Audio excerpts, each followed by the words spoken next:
Welcome to my channel, Vladi B here, and in today's video I would like to talk to you about habits. Which habits are good for you and which ones are bad, and how you can build new habits, good habits, and how you can get rid of some of your bad habits.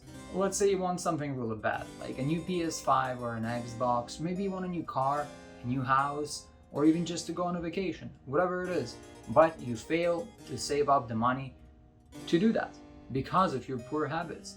So what should you do? Well, today I will be teaching you on what you need to do in order to be able to save up for anything you want and even more. So give me one of those thumbs and let's go. First of all, we have to understand what habits really are. Have you ever thought about it? What are habits? Tell me. Is it something we're born with? Not really. I don't think so. Are we born with the habit of checking our Instagram account all the time, or Snapchat or Facebook and all that kind of stuff? Are we born with the desire to go to Costco and buy everything that can fit into the cart?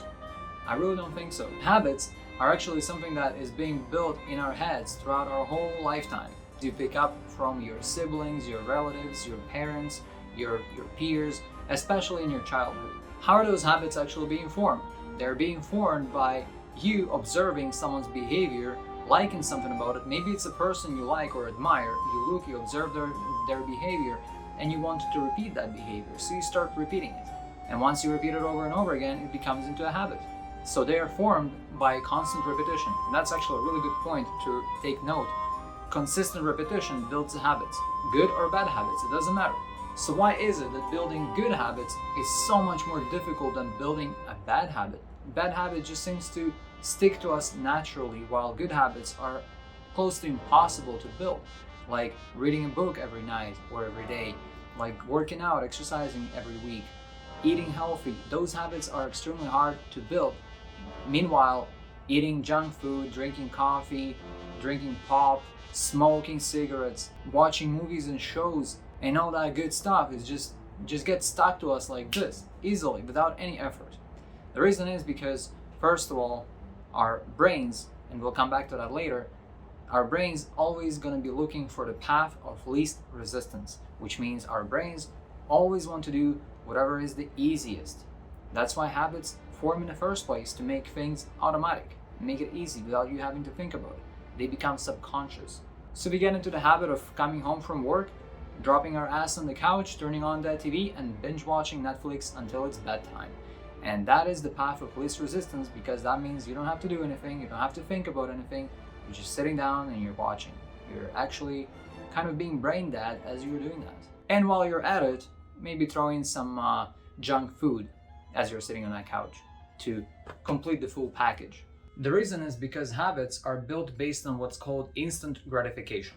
What it actually means is that when you do something and you get rewarded for it, well, that behavior, your brain wants to repeat it because it likes to get rewarded.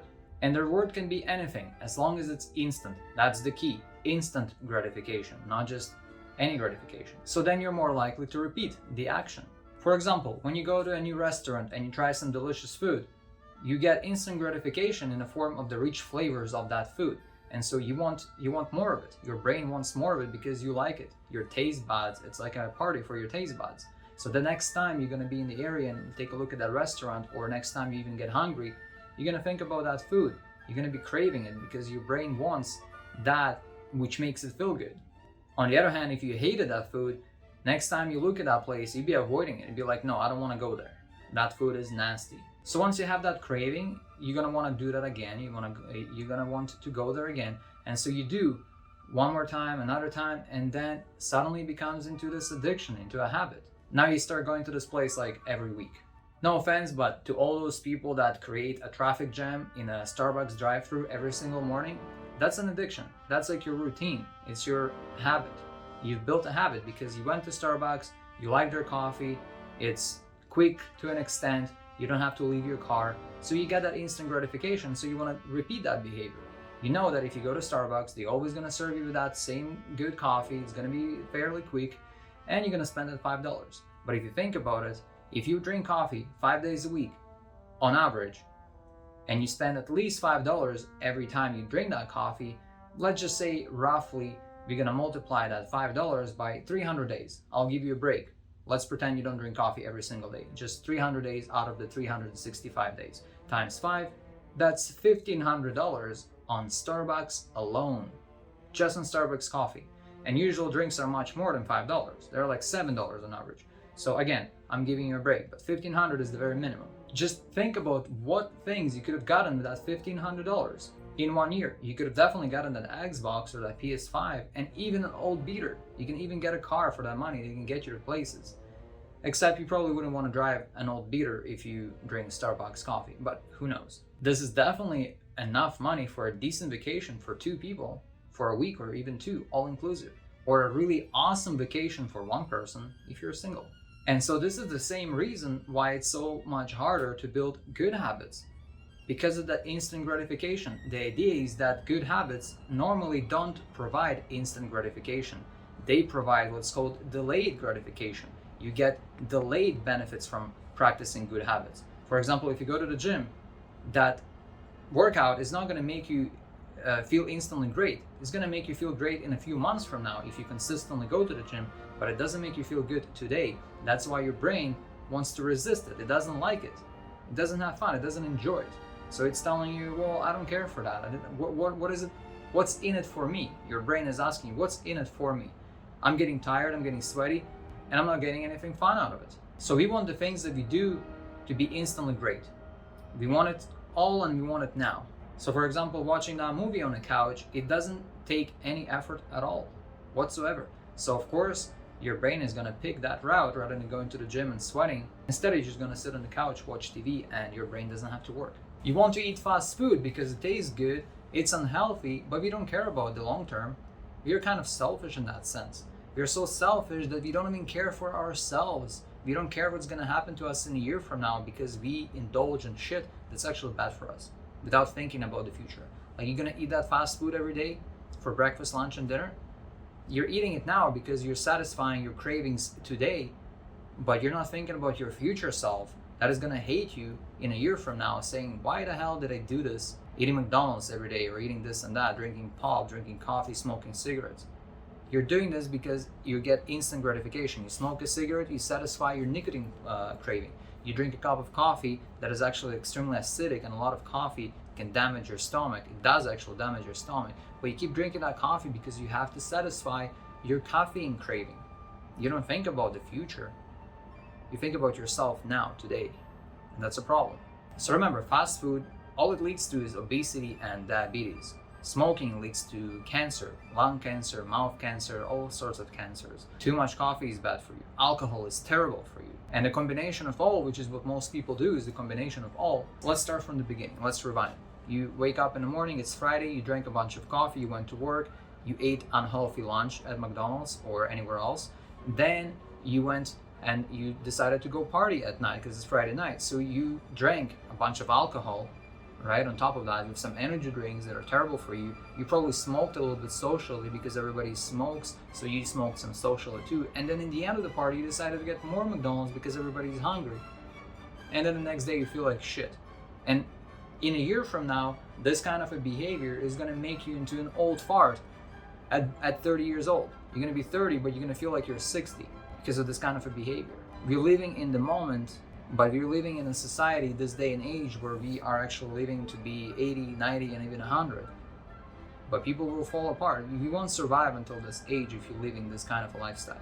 We're kind of treating our own bodies as if you're going to be passing it on to someone else. Like, it's not going to be you anymore. It's going to be someone else. Nobody's taking over your body. It's going to be still you with your own same mind, but just in a much worse shape of a body. We are given, put it this way, they said, imagine you get one car. I think it was Warren Buffett actually that said it. Imagine you get one car, you can pick one car. It's the best car ever, but only one in your lifetime. You probably, knowing that it's your only car you'll ever get to drive, you'll be taking really good care of it. You'll be washing it, you'll be maintaining it, you'll make sure the oils are changed, the tires are always good. You're gonna be keeping it nice and clean. Same thing with our bodies. That's the vehicle that drives us through life. We walk the earth with this one and only body. You don't get another body. You can only get a wheelchair, but that's still in the same body. When it fails because you don't take care of it, you end up needing accessories to help you live your life, your normal daily routine stuff. The more you take care of your body and of your mind, the longer you will be independent and you won't need any help, any accessories, any health aid, nothing like that. So back to the habits. Good habits don't have that instant gratification. You don't get that quick hit of nicotine, you don't get that caffeine, and that's why those habits are so much harder to build.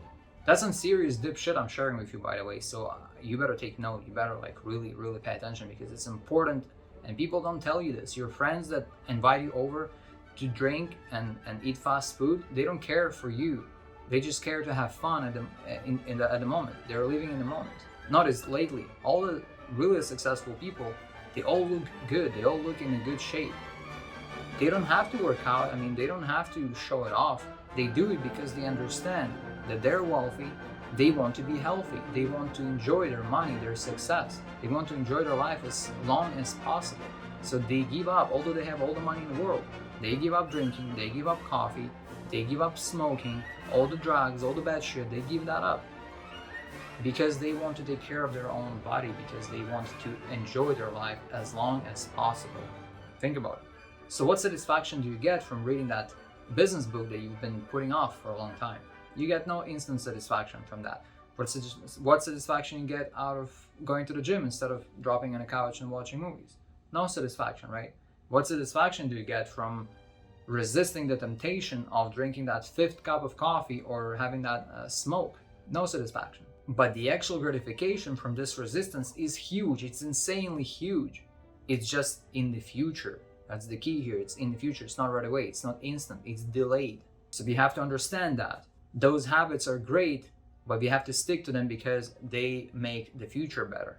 Our future, your future, not my future, your future. My future only depends on what I do with myself. Your future depends on what you do with your future, with your current self. What you do today is what determines where you're going to be tomorrow. And that's the only thing. That's why it's so hard to build them, because they don't make you feel good immediately at the very moment. And since we're such selfish bastards, we want to enjoy every single moment and don't care about what happens later until later arrives, and then you kind of hate yourself for taking the actions that you've taken in the past. So here's the meat and potatoes of this video. I mean, everything was meat and potatoes, but it's just like extra sauce on there. We are able to train ourselves on how to delay that gratification. The catch is that you have to work with the human nature rather than against the human nature. You can't go around how the human brain and mind works. In other words, we know that good habits are not fun, so what we need to do is we need to mix the good habits that are not fun with a little bit of fun at the end, at the very end of that habit. After you take that action, you mix a little bit of gratification so that your brain learns that this behavior leads to good things, to fun things, to gratification. And eventually becomes intrinsic, eventually changes your actual character. That's right, we're all animals. And we need to be rewarded for good behavior in order to reinforce it. And we need to be punished for bad behavior in order to stop that bad behavior from happening again. Put it that way. If you put your hand on a hot stove, it's gonna hurt you so bad that you're gonna remember that for the rest of your life, and you'll never make that mistake again. Your brain will remember it really quickly. Of course, we don't have to hurt ourselves in order to unlearn something, but that is exactly how you get rid of a bad habit. You have to make it somewhat painful, to make it somewhat inconvenient and unpleasant, and then your brain will perceive it as less enjoyable and it will not want to do it again. And trust me, when your brain doesn't want to do something, you're most likely not going to do it. So there's this book I was reading called Atomic Habits by James Clear, and James Clear makes it very clear that if you want to get rid of an unwanted behavior, you have to make it less convenient. You have to make it unpleasant. So for example, if you like to watch TV all the time and you want to cut down on how much you watch that TV, maybe try to get rid of the batteries in your remote. Take them out. Next time you finish watching it, take the batteries out and throw them away. You don't have any batteries in the house. Next time you want to watch that TV, your brain wants to travel the path of least resistance. Well, now you have to actually go physically to the TV to turn it on, and it's going to make it so much more difficult for you to change the channels, to pick what you want to watch, and might even make it impossible for you to log into your Netflix and pick a movie. So you're going to be like, screw that, I don't want to do that. And maybe you're going to do something else, something more productive. Maybe you're going to pick up that business book you've been putting off. So the book has a lot of examples like this, and it talks a lot about building habits and getting rid of old habits. So to put it simply, in order for you to create a good habit, you have to make it satisfying. You don't want to be forcing yourself to do something for a couple days or for a couple weeks and then you're just gonna hate it and you're gonna relapse to your old behavior. Like if you hate the gym and there is nothing that reinforcing you and you're not seeing results right away, you're gonna get discouraged and you're gonna quit. Believe me, I've tried multiple methods to build good habits, and it's really tough. If you don't learn how to make it enjoyable, you're not gonna build those long-term good habits. They're all gonna be short-term. They're all gonna be temporary, and temporary doesn't work. Only consistency works. So that's the trick. That's the hardest part there is. You need to learn how to make your new habits enjoyable for you. And everybody enjoys different things, so what's enjoyable for you is going to be different for someone else. So you need to figure out what it is that you need to do, what habits you need to build for yourself specific to your needs in order to improve specific areas in your life, in your personal life. Whether it's losing weight, making more money, or just be less stressed and be able to relax. And then you have to figure out what it is that will motivate you to continue doing this behavior, to continue practicing this. Say if you want to get this Xbox or the new PS5 and then you don't have the money. Well, look at your spendings. For example, you're spending that money on Starbucks. Start cutting it out. You start cutting out Starbucks $5 at a time, but how is that going to be enjoyable? You're not getting the Xbox, you're not getting the PS5, and you're not getting your Starbucks coffee either. So that sounds like a bullshit deal, right? So instead, what you gotta do is you gotta open a separate savings account, and every time you say no to the Starbucks coffee, that $5 gets transferred into that new savings account. And then you will start seeing every day that account is growing. Now that's gonna be enjoyable because you're seeing that, man, my Xbox account, my PS5 account is growing. Whatever it is you wanna buy, doesn't matter. You can even use a jar if you're paying cash. But I do recommend a savings account because then you can log in, you can transfer money from here to there. Instead of paying for Starbucks, you end up putting that money away for that Xbox, and you're gonna see it grow. Let's just do a quick calculation. Starbucks coffee, 5 days a week, $5 every day. That's 20 times 5. That's gonna be $100 in 1 month that you're gonna save just by giving up your Starbucks. Think about all the other things that you're buying every single day that you really don't need, like eating out every single day, buying your friends drinks and lunches, and all that kind of stuff. I'm not saying don't have a life, but I'm just saying look at your spendings, look at your budget, create a budget, and set priorities for yourself. Are those things really important, or can you really live without them? And for the most part, I mean, the ideal for us is just to drink water, okay? Water and eat home prepped meals. But of course, nobody does it these days, everybody's too busy. But the reality is, you could substitute coffee with water or even tea, or the best thing, if you can't say no to coffee, well, get your own coffee machine and you're going to be saving so much more. You're going to be paying way less than if you were buying from Starbucks. Starbucks is, you're paying for everything. You're paying for the cup, you're paying for, you know, the brand, all that kind of stuff. A cup of coffee does not cost $5, okay? For $10, even less, for $8, I can buy a whole thing of instant coffee from Costco and drown myself in coffee for $10. That's 2 days worth of coffee from Starbucks.